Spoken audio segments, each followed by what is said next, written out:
वर्धा जिल्ह्यातील सिंदी रेल्वे परिसरात लादेननगर म्हणून ओळखली जाणारी अवैध वसाहत अखेर प्रशासनाने जमीनदोस्त केली आहे।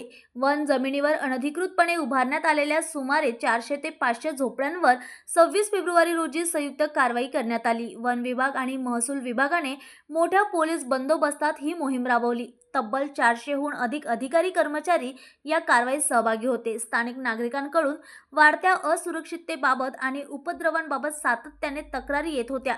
त्यानंतर प्रशासनाने ठोस पावलं उचलत अतिक्रमण हटविण्याचा निर्णय घेतला। कोणताही अनुचित प्रकार घडू नये यासाठी संपूर्ण परिसरात कडेकोट बंदोबस्त ठेवण्यात आला होता। कारवाई शांततेत पार पडल्याची माहिती अधिकाऱ्यांनी दिली असून भविष्यात वन जमिनीवर पुन्हा अतिक्रमण होऊ नये यासाठी कठोर पावले उचलली जाणार असल्याचे प्रशासनाने स्पष्ट केले आहे। ही कारवाई सध्या जिल्हाभर चर्चेचा विषय ठरली आहे।